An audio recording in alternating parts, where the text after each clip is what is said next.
The live TV, सच सबसे आगे।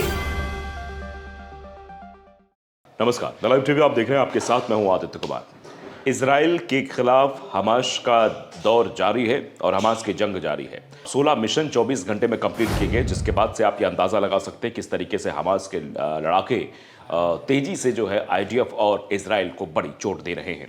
और जिस वजह से अभी जो अपडेट हमारे सामने है वो अपडेट ये बताता है कि किस तरीके से 24 घंटे के अंदर 16 मिशन को जो है अंजाम दिया गया, जिसमें भीषण झड़पें हुई है। आईडीएफ के ऊपर मोर्टार दागे गए हैं, आईडीएफ को मारा गया है, लड़ाकों ने खान न्यूज़ के एक आईडीएफ टैंक को भी नष्ट कर दिया है।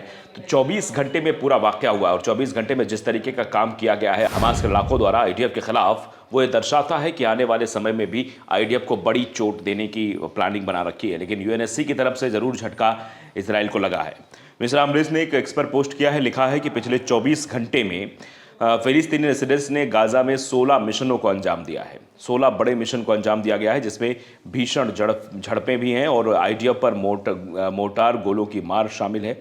लड़ाकों ने खान यूनिस में एक आईडीएफ टैंक को निशाना बनाया, जिससे इजरायली मारे गए हैं। यानी आप समझ सकते हैं इजराइल को पूरी तरीके से तबाह कर रहा है हमास, और हमास लड़ाके जिस तरीके से काम कर रहे हैं, जिस तरीके से आगे बढ़ रहे हैं और जिस तरीके से उनकी प्लानिंग है, उस प्लानिंग के आगे पूरी तरीके से धराशाही नजर आ रहा है इजराइल।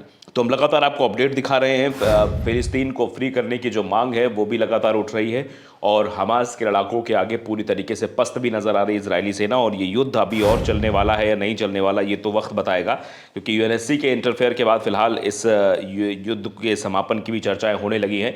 लेकिन हमास के लड़ाकों के हौसलों को अगर देखा जाए, उनके जज्बों को देखा जाए, तो वो दर्शाता है कि पूरी तरीके से वो हावी नजर आ रहे हैं इजराइल पर। इजराइल चौतरफा घिर चुका है, हमास से घिरा हुआ है, हिजबुल्लाह से घिरा हुआ है, हुती के आक्रमण लगातार उसको परेशान कर रहे हैं।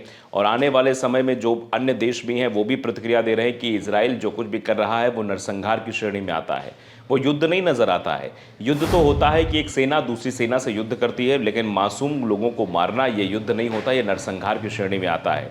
ये जिस तरीके से मौत के घाट उतारा गया है इजराइल के द्वारा फिलिस्तीनी लोगों को, ये दर्शाता है जिस तरीके की चीज़ें हो रही हैं वो ठीक नहीं है।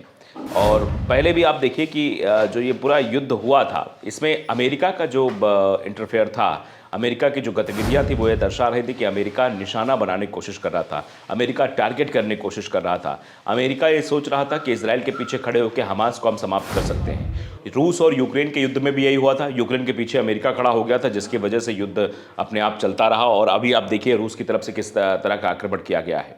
और अमेरिकी रूप से एक एक्टिविस्ट नाराज, जिन्होंने यूसी बर्कले को अपनी पीएचडी की डिग्री भी इस बाबत लौटा दी है।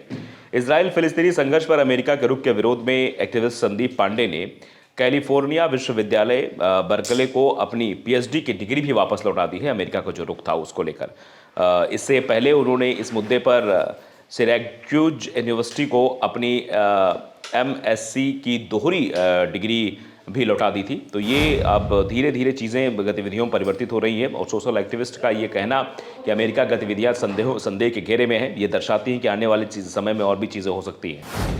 दरअसल गाजा में इजराइल और हमास के बीच संघर्ष में संयुक्त राज्य अमेरिका के रुख के विरोध में संदीप पांडे ने आधिकारिक तौर पर कैलिफोर्निया यूनिवर्सिटी बर्कले को अपनी पीएचडी की डिग्री वापस लौटा दी है।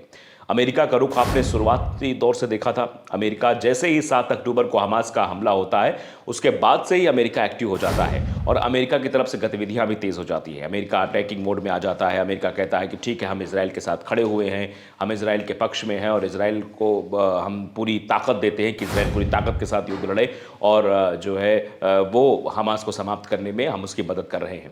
तो इससे आप समझ सकते हैं कि अमेरिका को भी ये कहा गया है। तुर्की के राष्ट्रपति रेसेप तैयब एर्दोगान ने भी सीधे तौर पर कहा कि अमेरिका ही इस पूरे मास्टरमाइंड का, इस पूरे नरसंहार का मास्टरमाइंड है। अमेरिका उसी का दिमाग है। गाज़ा पट्टी पर जो लगातार हमला हो रहा है, गाज़ा पट्टी को जो तबाह किया जा रहा है, 40,000 से लोगों की ज़्यादा मौत हो गई है, करीब 80 से 90 हज़ार लोग अभी भी घायल हैं, गंभीर रूप से घायल, जिनका इलाज चल रहा है।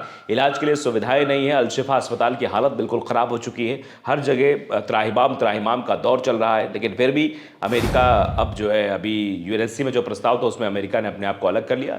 ये पता तो लग रहा है कि नाराज़गी थोड़ी दिखाई दे रही है, लेकिन उस नाराज़गी के तहत जो चीज़ें निकल कर सामने आ रही वो भी अपने आप में कह रहे हैं कि आखिरकार क्या चीज़ें होंगी। इजरायली हमले में अमेरिका की भूमिका के विरोध में प्रतिष्ठित रेमन मैग्सेसे पुरस्कार लौटाने की भी घोषणा की गई है। अमेरिका अगर ये चाहता तो दोनों के मध्य संघर्ष विराम हो सकता था। अपनी डिग्री लौटाने की घोषणा करते हुए संदीप पांडे ने दोनों विश्वविद्यालयों को लिखे गए 2 पत्रों में कहा कि इजराइल फिलिस्तीन युद्ध में अमेरिका की भूमिका निंदनीय है। मेरा मानना है कि अमेरिका युद्ध को खत्म करने के लिए मध्यस्थता की भूमिका निभा सकता है, लेकिन अमेरिका मध्यस्थता की भूमिका से अपने आप को अलग कर रहा है और फिलिस्तीन को एक स्वतंत्र राष्ट्र का दर्जा दिलाकर समस्या का अस्थायी समाधान ढूंढे। लेकिन अमेरिका क्या कह रहा है?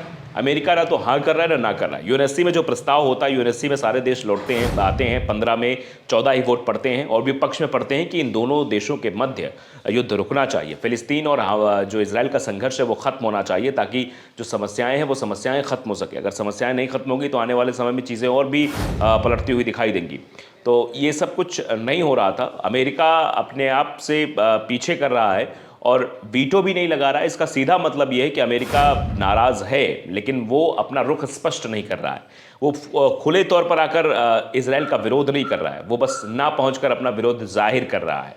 अब संदीप पांडे ने कहा, मेरा मानना है कि अमेरिका युद्ध को खत्म करने के लिए मध्यस्थता की भूमिका निभा सकता है और फिलिस्तीन को स्वतंत्र राज्य का दर्जा दिलाकर समस्या का स्थायी समाधान ढूंढ सकता है।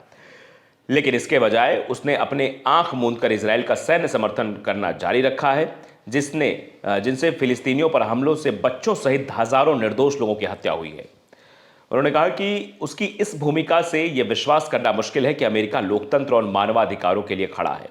अगर लोकतंत्र और मानवाधिकार पर अमेरिका की तरफ से कोई टिप्पणी आती है तो उसकी टिप्पणी को सिरे से खारिज कर दिया जाएगा, क्योंकि अगर अमेरिका वाकई में ये सब कुछ चाहता है, अमेरिका लोकतंत्र को मानता है, अमेरिका मानवाधिकार को मानता है, तो वो इस तरीके से इजराइल के साथ नहीं खड़ा होगा, इजराइल की इस तरीके से मदद नहीं करेगा कि इजराइल कुछ भी करे और वो हाथ पर हाथ धरे बैठा रहे और देखता रहे कि हाँ क्या चीज़ें हो रही हैं, वैसे ही ठीक है। वहीं जो रिपोर्ट्स आई है उसके मुताबिक गाजा में इजराइल के हमले में 32,000 से ज़्यादा लोगों की मौत हो गई है। ये तो आधिकारिक आंकड़ा है, बल्कि अगर एग्जैक्ट आंकड़े बात करें तो 50,000 से ज़्यादा मरने वालों की संख्या है और उसमें से 70% से ज़्यादा बच्चे और महिलाएं शामिल हैं। बच्चों और महिलाओं को मारने को लेकर एर्दोगान ने सीधे तौर पर कहा था कि बच्चों और महिलाओं को मारने वाला आतंकी सोच का व्यक्ति हो सकता है।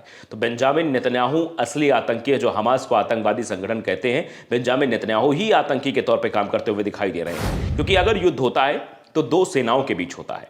हमास से अगर आपको युद्ध करना है, हमास को समाप्त करना है, तो आप हमास पर अटैक करिए, ना कि गाजा पट्टी के मासूम लोगों पर अटैक करना सही है। आप जानते हैं कि शुरुआत से, जब से 7 अक्टूबर को हमला होता है, 7 अक्टूबर बाद हमास हमला करता है, तकरीबन 1200 से ज़्यादा लोग मारे जाते हैं उस हमले में और कई लोगों को, लगभग 300 के अप्रॉक्स लोगों को जो है गिरफ्तार कर लेता है हमास। और उसके बाद जब इजराइल की कार्रवाई शुरू होती तो इजरायली कार्रवाई फिलिस्तीनियों पर शुरू होती है, वो फिलिस्तीनियों को मारने लगता है। और यही वजह है कि आज इस संघर्ष विराम को लेकर चर्चा हो रही है।